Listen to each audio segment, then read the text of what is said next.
I would argue that part of the reason of why Halo became so successful was because of how many communities there were within the overall community. You of course had the two big ones, multiplayer and campaign, but even within them were huge communities. On the multiplayer side, you had the Forgers, the BTB players, the Firefight players, the Griffball players, but possibly the biggest one ever was Infection. Now, if you don't believe me, you're wrong. In my experience, the Halo games with Infection that I've played extensively, Halo 5 and Halo Reach, are proof. Halo Reach got shut down, but anyone who stuck with the game in the Xbox One era will tell you that the two well-populated game modes were Slayer, of course, and Infection. Halo 5 was more complicated because not only was Warzone huge, but also Super Fiesta solidified itself in that game. But Infection was still at least top 4. Not to mention that Infection by itself birthed so many custom games, the most out of any game mode. Basically, Infection is a mode with survivors and infected, where if a survivor dies, they become infected.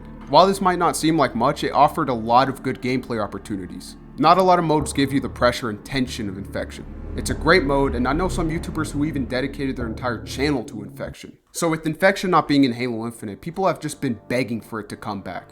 But guys, I know you don't want to hear this, but there are very real standards with this game mode. You've seen it before in Halo Infinite. Forge was handled terribly. No maps and matchmaking, and the custom browser is absolute piss. So what should Infection strive to be? The main idea of good Infection is balance. Most game modes in Halo write off the balancing of the actual game, but not Infection. Halo 3 and Halo 2 Anniversary, the zombies are just way too weak. But then in Halo 4, killing one zombie is a highlight of your life. Now don't get me wrong, these modes can still be fun, but the balancing issues really affect them in the long run, which leaves us with the two kings. Now, these games are different mechanically, but they both focus on the core principle of movement. Zombies shouldn't be as easy to hit like Halo 3 and 2, but also shouldn't be as fast and strong as they are in Halo 4. I could talk about all the little things that I like about these modes, but the fact that they're balanced is the only thing that matters. It's really not that hard, which is more reason for Infection to be handled well. But why do I even bring this up? Halo Infinite genuinely looks like it's about to have the worst Infection ever. The first reason is the sword. The sword in Halo Infinite is so floaty and imprecise, and nobody can tell me otherwise. Also, melee in Halo Infinite is trash because players still do not feel like solid objects. But probably the biggest reason I think it will suck is the Bulldog.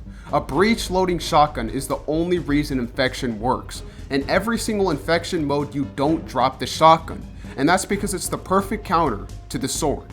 Having to reload bullet by bullet brings in so much strategy and thought to the gameplay that you don't have from just switching drums. Infection needs the shotgun, but Halo needs Infection for the simple reason that there's too many goddamn homeless players.